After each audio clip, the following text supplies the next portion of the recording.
Today is January 31st, 2020, a day for a National Fearless Moral Inventory.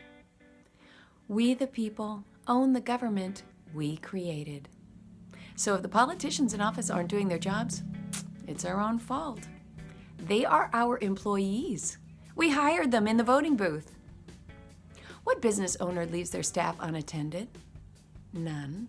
Staff requires vigilant supervision and guidance by management, us, to ensure performance and outcomes. Accountability is the cornerstone of democracy, and when a politician fails to do their duty, they are relieved of it. But we must ask ourselves, why is it that people know every name of every character on a popular TV show, yet they have no idea who is representing them in local, state, and federal government? Why would anyone take 35% of their personal income, called taxes, put it in a pot, and not want to know precisely where that money is being spent or how those resources are being used? You wouldn't give your kid $5 without asking him what they're doing with it. Why would you turn your back on 35% of your own hard-earned wages? Now, I wonder, who considers public service a duty? We all should. Then why do Americans shrink from even jury duty? The halls of justice are not a nuisance or an inconvenience. We are coming to the aid of our neighbor in a crisis. It is a sacred pillar of our citizenship, yet must not ever be taken for granted. So how many among us are willing to put aside our personal privacy and enter public life to serve our neighbors? The current misconception of patriotism has been misconstrued as military service. But war is a last resort.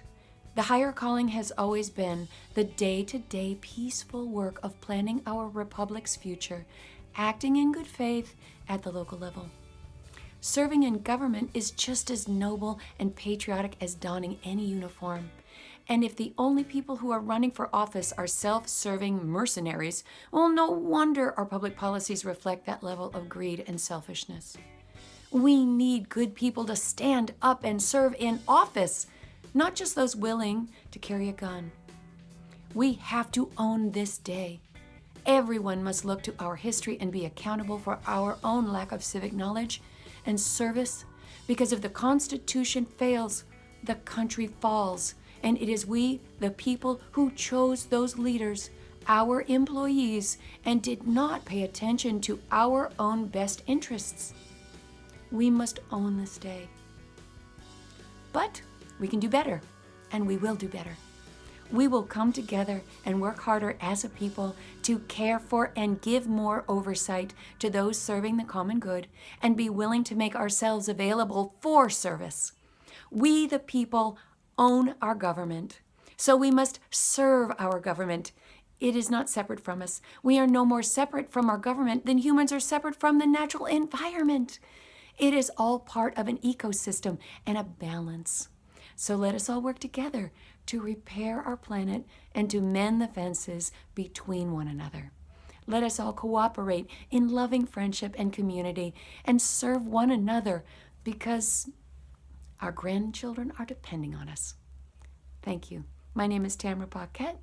It is January 31st, 2020, and today is a National Day of Fearless Moral Inventory. Thank you.